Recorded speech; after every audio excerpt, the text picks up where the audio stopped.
Hello दोस्तों, आज का हमारा टॉपिक है मौर्य साम्राज्य। आज साम्राज्य में हम चंद्रगुप्त मौर्य के बारे में पढ़ेंगे।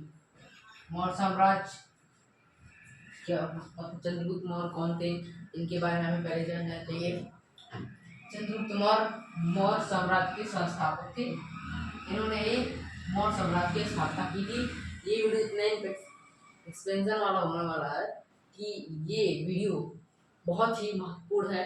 और ये चैप्टर यानी ये जो मौर्य साम्राज्य है ये इतना बड़ा है कि इसको बनाने के लिए बहुत से वीडियो की आवश्यकता पड़ेगी। ये एक वीडियो में कंप्लीट नहीं हो पाएगा। ये मौर्य साम्राज्य यूपीएससी, एसएससी, खासकर रेलवे जैसे एग्जाम में ज़्यादातर इसके क्वेश्चन आते हैं। तो इस वीडियो को ध्यान से देखिए और वीडियो को ध्यान से समझिए। तो मौर्य साम्राज्य में सबसे पहले उनके संस्थापक चंद्रगुप्त मौर्य। देखिए, मौर्य साम्राज्य के ज्ञात अभी 3 शासक हुए हैं। चंद्रगुप्त मौर्य, इनके पुत्र बिंदुसार, फिर इनके पौत्र अशोक, जिसे ग्रेटर भी कहते हैं, द महान। तो चंद्रगुप्त मौर्य, तो इसमें हम सबसे पहले चंद्रगुप्त मौर्य के बारे में पढ़ेंगे। तो चंद्रगुप्त मौर्य कौन थे? आप वैसे ही जान लेंगे। चंद्रगुप्त मौर्य इस वंश के संस्थापक थे, मतलब इस साम्राज्य के, मौर्य साम्राज्य के संस्थापक थे। मौर्य साम्राज्य के संस्थापक थे। तो क्या होता है कि इन्होंने नंद वंश के शासक धनानंद को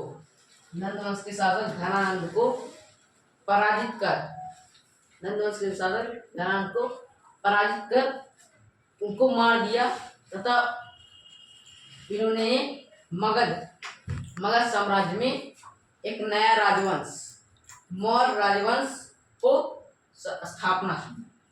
तो जिसे मौर्य साम्राज्य भी कहते हैं और मौर्य राजवंश भी कहते हैं। तो यहाँ पर लिख भी दिया जाता है मौर्य साम्राज्य राजवंश।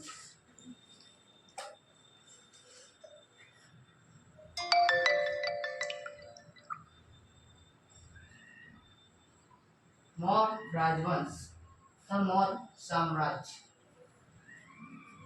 सबसे पहले इसमें चंद्रगुप्त के बारे में पढ़ेंगे। तो इनके पहले इस जो चंद्रगुप्त हैं, इनके जन्म में बहुत मतभेद होता है। मतलब तर्क वितर्क होता है। मतलब इसका एकदम निश्चित प्रमाण नहीं है कि इनका जन्म कब हुआ था, एकदम फिक्स नहीं है इनका जन्म। तो क्या होता है कि इनका जन्म का निश्चित नहीं है कुछ। इनका जन्म का निश्चित प्रमाण नहीं है कुछ। इनके जन्म को एकदम फिक्स नहीं किया जाता है। इनका ये भी मतभेद है कि इनके माता पिता कौन थे, उनका जन्म कहाँ पर हुआ था। कई लोगों के मुताबिक इनका जन्म एक गांव में हुआ था जहाँ के लोग मोर जैसे दिखने वाले पोशाक पहनते थे। इसके कारण इनके वंश का नाम मौर्य वंश पड़ गया। इनके जन्म तथा इनके साम्राज्य, मतलब इनके जो राजवंश है, उनमें बहुत ज्यादा मतभेद है। इनके जन्म तो मतभेद है ही, लेकिन इनके जो इनका मौर्य साम्राज्य है उनमें बहुत सारे मतभेद है कि मौर्य का नाम मौर्य क्यों पड़ा, कोई कारण था। तो कहा जाता है कि चंद्रगुप्त मौर्य, अभी तो हमने बताया कि चंद्रगुप्त मौर्य का जन्म कुछ लोगों के हिसाब से कि एक ऐसे गांव में हुआ था जहाँ के लोग मोर वाले पोशाक पहनते थे, इसलिए उसका नाम मौर्य पड़ा। के नाते क्या पड़ा? मौर्य पड़ा। तो और भी बहुत सारे हैं, जैसे चंद्रगुप्त मौर्य क्या होता है कि कौटिल्य का, जिसे चाणक्य कहते हैं, चाणक्य इनके समकालीन थे, यानी इनके समय के चाणक्य थे। चाणक्य जो थे वो इनके प्रधानमंत्री, जिसे अमात्य पहले कहा जाता था, अमात्य इनके थे। उनके हिसाब से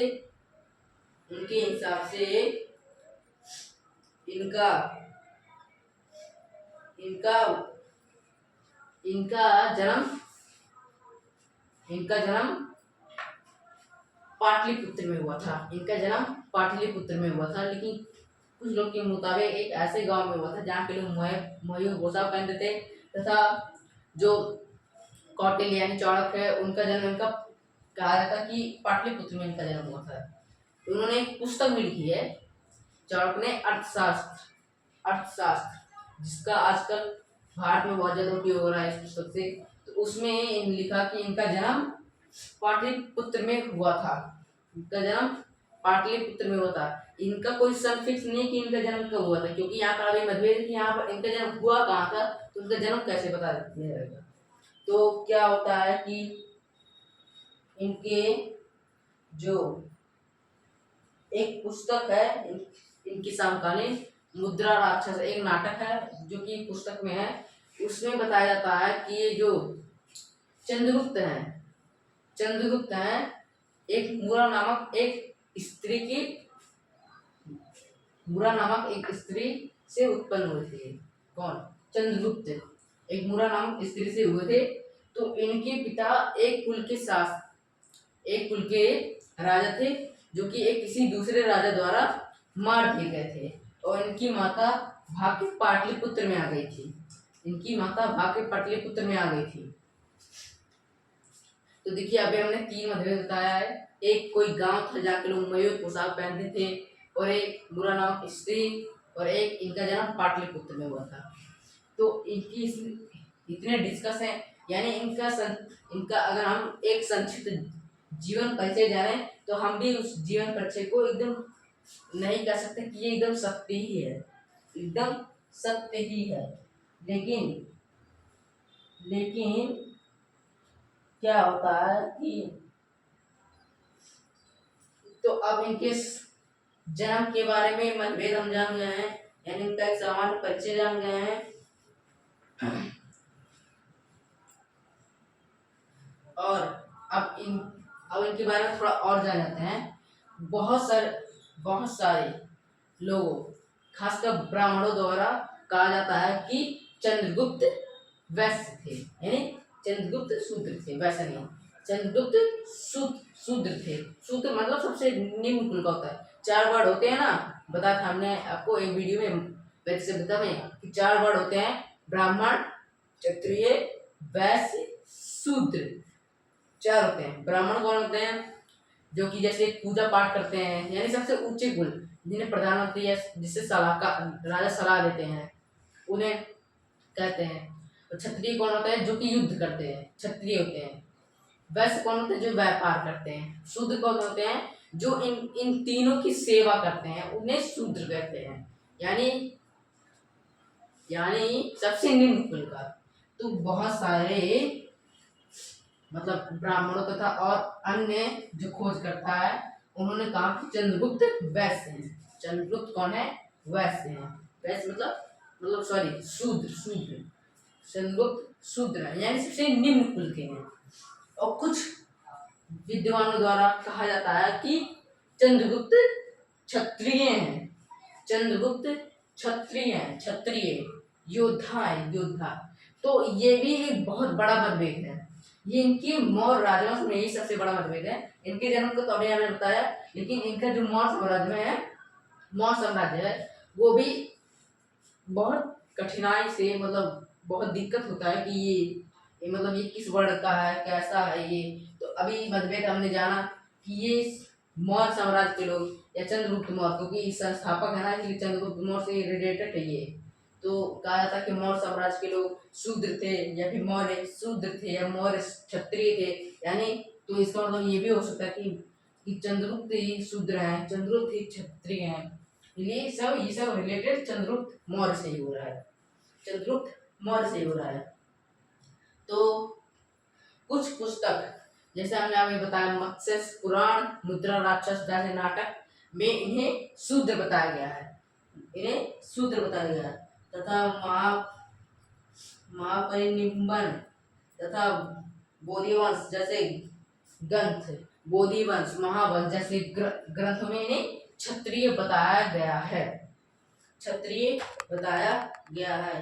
तथा इनके समकालीन सेल्यूकस निकेटर का राजदूत मेगास्थनीज इनके समकालीन आता है, और इनका एक राजदूत बन के इनके दरबार में रहता है। तो उसने अपनी पुस्तक एक इंडिका लिखी थी जो कि इनके प्रशासन के बारे में था, अर्थशास्त्र में इनके प्रशासन के बारे में था।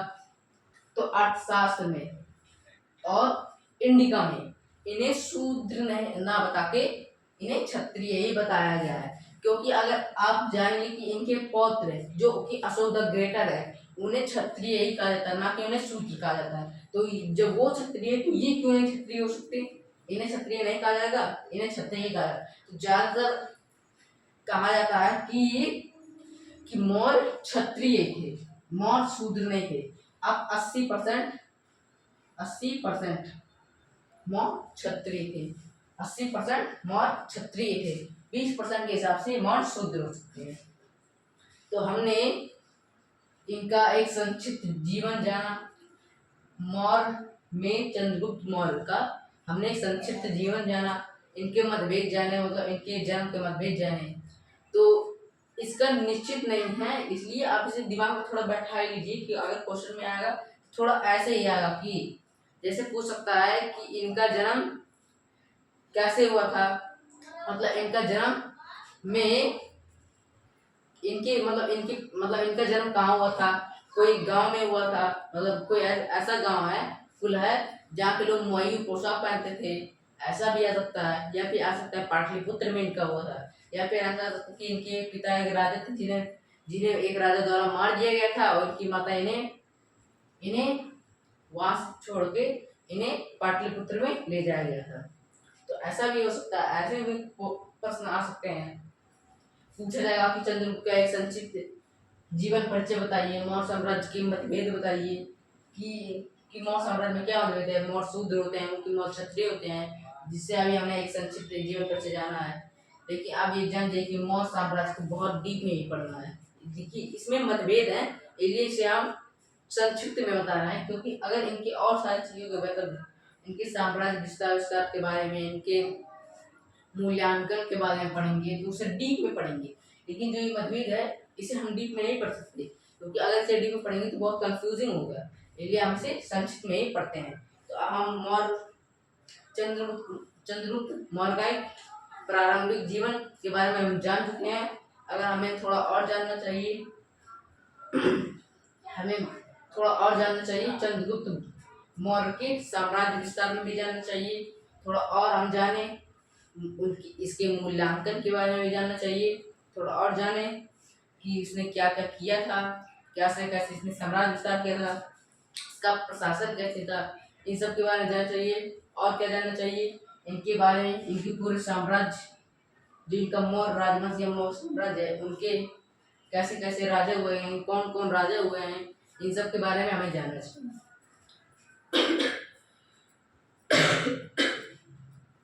तो चलिए एक काम करते हैं कि अब चंद्रगुप्त मौर्य का एक छोटा सा एक और जीवन परिचय याद कर लेते हैं, जो कि अगर क्वेश्चन पूछ लिया जाए कि चंद्रगुप्त मौर्य का एक संक्षिप्त जीवन लिखे तो आप यही लिखेंगे कि चंद्रगुप्त मौर्य ज्यादातर आता कि मुरा पाटलिपुत्र में का जन्म हुआ था और मुरा नामक की स्त्री के द्वारा।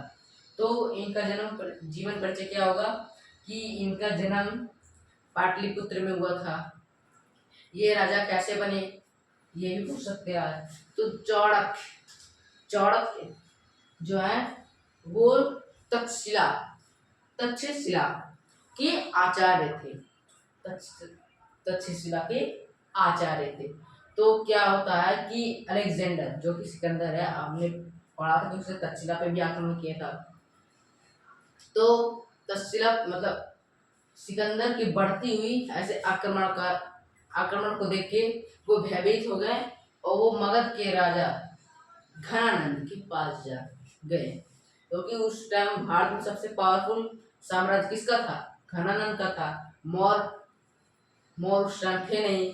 देखिए तब इसमें क्या होता है कि जब ये जाते हैं घनानंद के पास और कहते हैं कि आप हमारी सहायता कीजिए, वरना ये जो विदेशी आक्रमण है ये भारत को नष्ट कर देंगे, साथ में आपको भी नष्ट कर देंगे।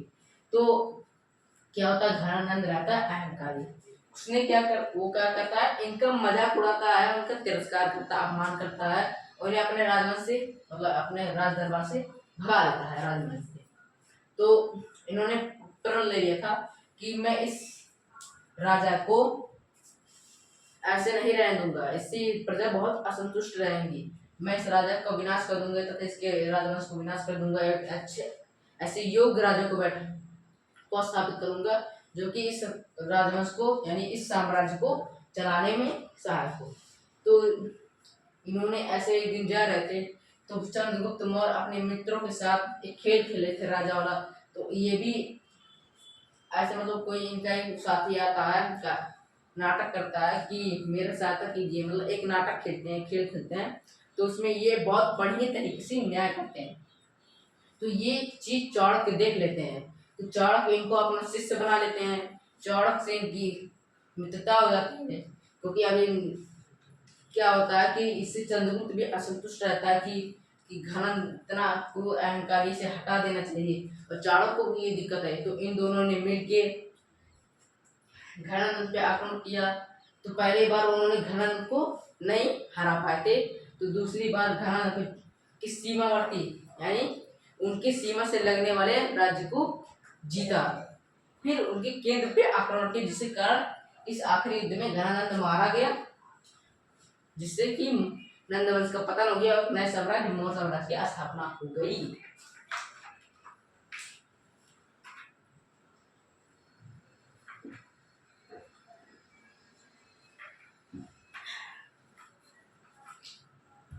तो अब चलिए हम चंद्रगुप्त के साम्राज्य विस्तार के बारे में जानते हैं। चंद्रगुप्त का साम्राज्य जीवन परिचय हम जान चुके हैं, उनका साम्राज्य विस्तार जानेंगे।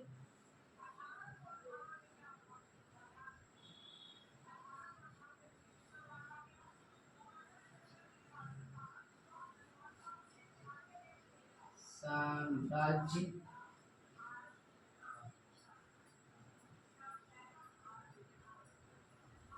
साम्राज्य विस्तार साम्राज्य विस्तार तो साम्राज्य विस्तार के बारे में जानेंगे।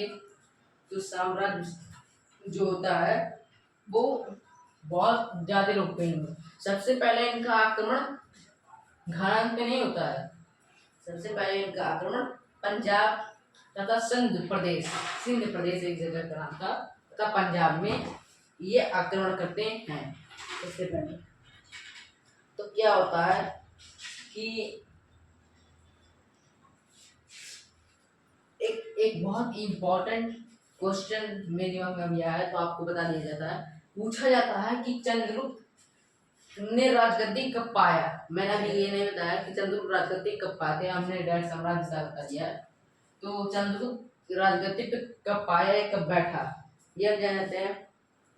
तो चंद्रगुप्त 322 BCE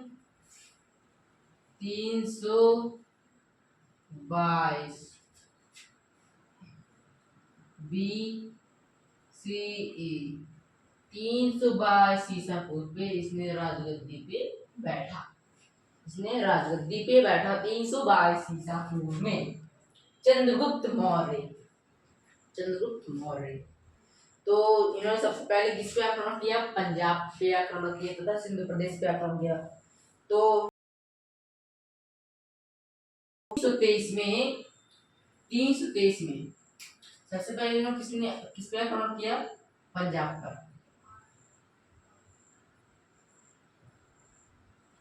पंजाब पर आक्रमण किया।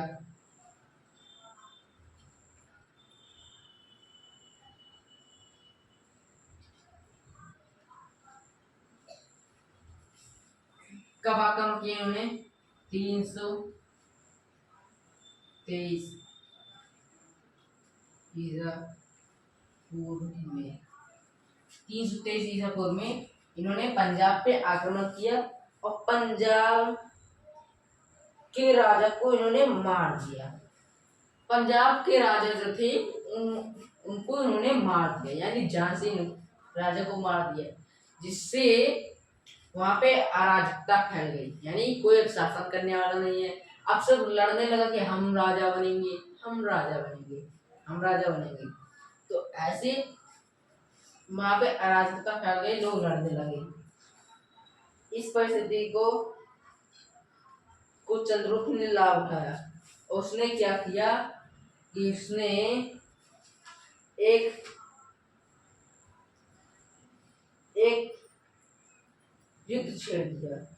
इसके विरुद्ध सिकंदर, सॉरी, इसके विरुद्ध चंद्रगुप्त ने एक राष्ट्रीय युद्ध छेड़ दिया, जिसमें उसको चाणक्य का सहयोग मिला और इस युद्ध को उसने जीत लिया। और वहां का राजा, पंजाब का राजा कौन बन गया?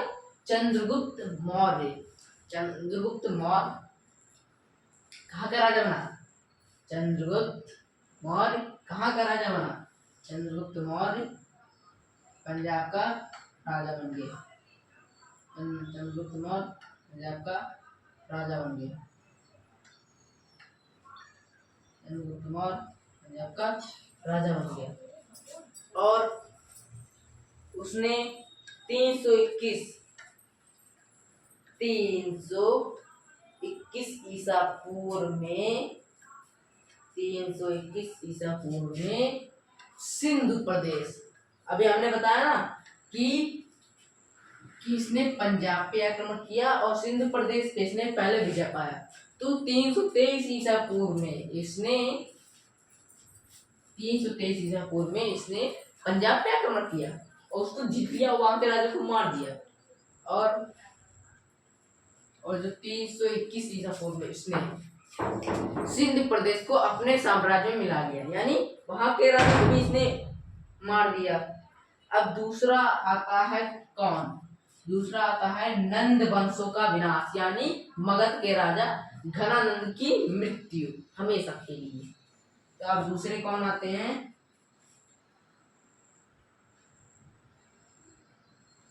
नंद वंश।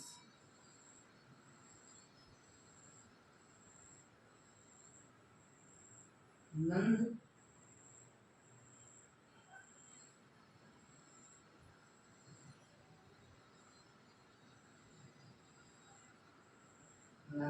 वंश, नंद वंशों का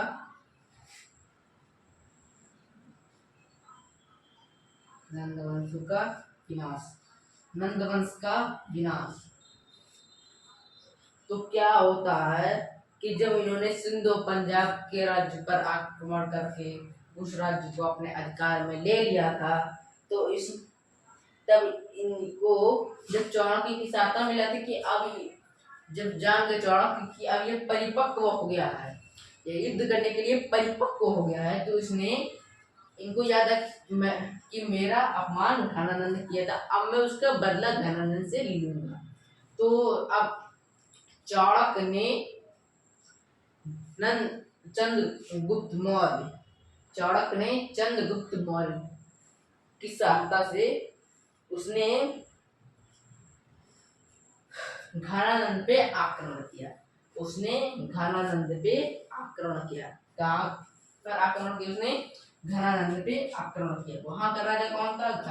घनानंद मारा गया।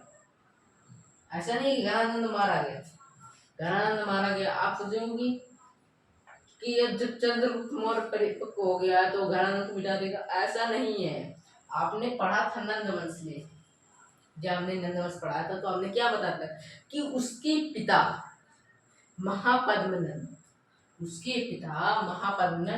के पास एक बहुत बड़ा साम्राज्य और बहुत बड़ी सुसंगठित सेना थी, जिसको घनानंद ने नहीं मिटाया था, यानी उसका हास्य नहीं किया था, जिसके कारण वो बहुत ताकतवर था घनानंद। इसलिए चाणक्य ने उनके पास गए थे और कहे थे कि आप हमारी सहायता कीजिए अलेक्जेंडर को भगाने के लिए।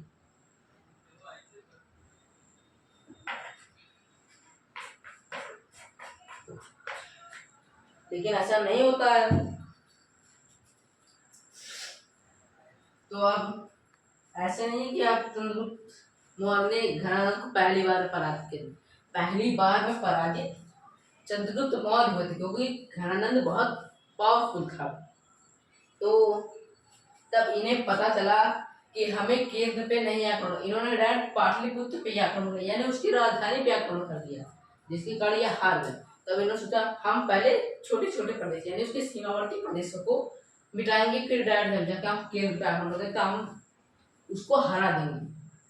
तो उन्होंने इसके सीमावर्ती यानी जो इनके साम्राज्य उसके साम्राज्य पे सीमा बनती है वहां पर उन्होंने आक्रमण किया है, जिसके कारण इन्हें दूसरी बार सफलता प्राप्त हो गई। दूसरी बार इन्हें सफलता प्राप्त हो गई और 322 ईसा पूर्व में इनका राज्याभिषेक हुआ। मगध साम्राज्य के पाटलिपुत्र में इनका राज्याभिषेक हुआ, यानी घनानंद मारा गया 322 ईसा पूर्व में ही घनानंद मारा गया और उसी के कुछ दिनों बाद इनका राज्याभिषेक पाटलिपुत्र में होता है। तब से ये राजवंश मौर्य साम्राज्य बन जाता है। ये राजवंश मौर्य साम्राज्य बन जाता है। यही तो हमारा टॉपिक है, मौर्य साम्राज्य, यही तो है। अब क्या होता है, तो घनानंद रहता है, घनानंद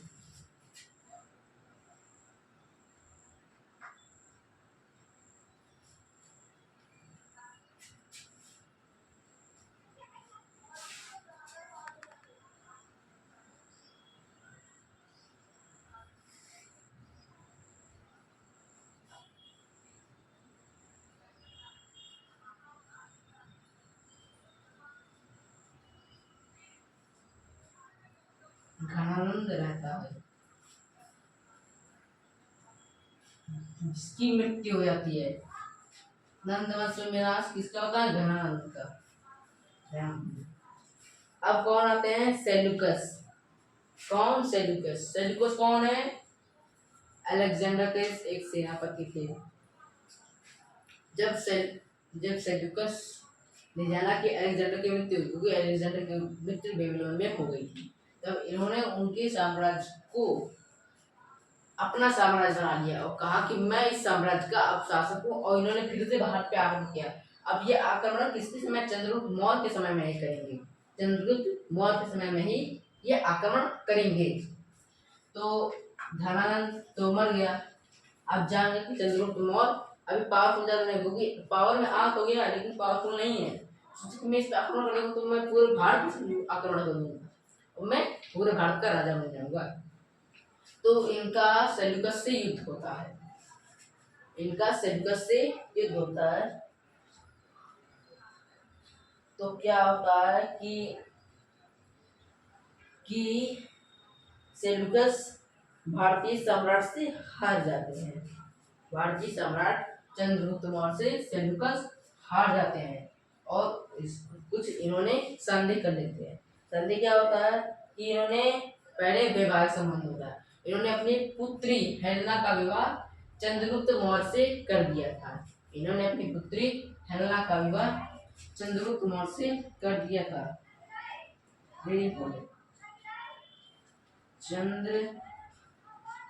चंद्रगुप्त का विवाह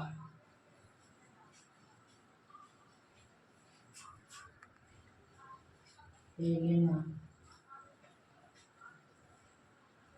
से हुआ था। चंद्रगुप्त का विवाह हेलेना से हुआ था।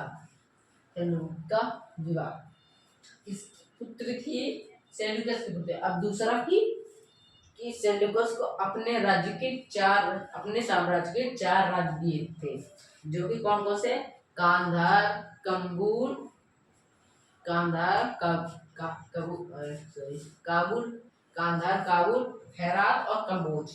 ये 4 राज्य किन्हें मिलता है? कम्बोज। कहीं कहीं कम्बोज होता है, कहीं कहीं बलूचिस्तान होता है। तो कम्बोज बलूचिस्तान थोड़ा पास में ही है, इसलिए कांधार, कम्बोज, बलूचिस्तान, हेरात, ये 4 राज्य कांधार, काबुल, हेरात और बलूचिस्तान इन्हें प्राप्त होते हैं।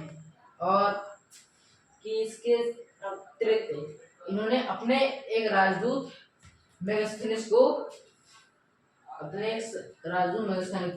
चंद्रगुप्त के दरबार में भेजते हैं। और इनके राजदूत ने एक पुस्तक इनकी शासन प्रशासन पे लिखा था, जिसका नाम है इंडिका। अब अब इन्होंने सेल्यूकस से युद्ध किया। सेल्यूकस सेल्यूकस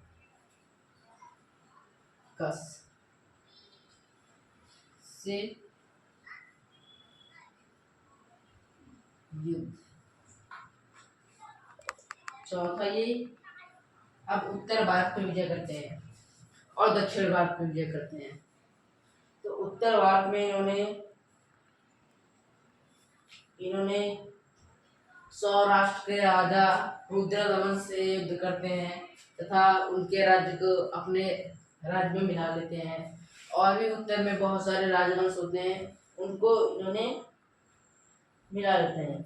उत्तर तथा पश्चिम में सौराष्ट्र ना, तो पश्चिम में भी इन्होंने आक्रमण करते हैं। उत्तर पश्चिम दोनों समय भी आक्रमण करते हैं।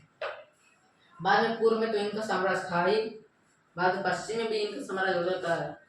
अब इन्होंने दक्षिण पे विजय प्राप्त होते हैं।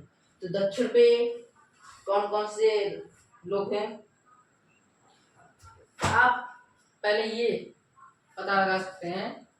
आप पहले ये पता लगाइए कि दक्षिण पे इनका शासन हो सकता है कि नहीं हो सकता है, क्योंकि दक्षिण में भी बहुत सारे लोग हैं, राजा ऐसे हैं जो कि बहुत पावरफुल है।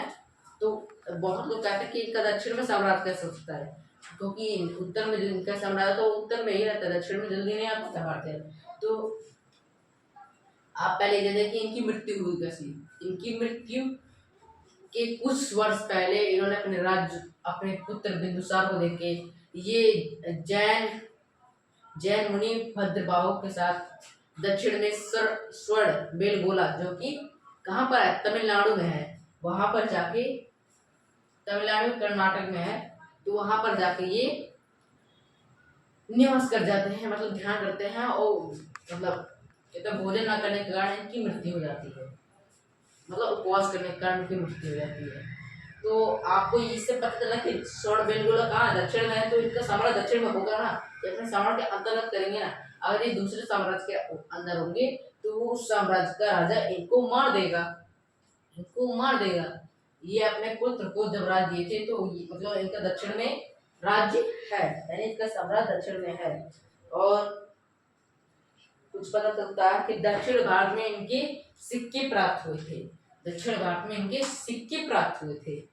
और साथ में कि और अब चंद्रगुप्त की मृत्यु यानी इनके अंतिम दिनों, ये अपने पुत्र को बिंदुसार को पूरे राज्य का राज्यभार दे देते हैं तथा ये जैन मुनि भद्रबाहु के साथ स्वर्ण बेलगोला, जो कि दक्षिण में है, वहां पर जाके ये ध्यान करते हैं, यानी वहां पर निवास हो जाते हैं, जिसके कारण और इनकी मृत्यु उपवास के कारण, यानी भूख के कारण, मतलब भूख नहीं लगी, मतलब ये इनको खाने के कारण इनकी मृत्यु हो गई थी, यानी खाना खाने के कारण, यानी ये उपवास थे, यानी खाना ना खाने के कारण इनकी मृत्यु हो गई थी। यही है जिसके कारण अब चंद्रगुप्त की मृत्यु हो जाती है। तो आज के लिए वीडियो इतना ही। अगर आपको इसकी और अगली वीडियो चाहिए तो कृपया कमेंट करें, लाइक करें, सब्सक्राइब करें। अब तक के लिए धन्यवाद। अब मिलेंगे हम पार्ट 2।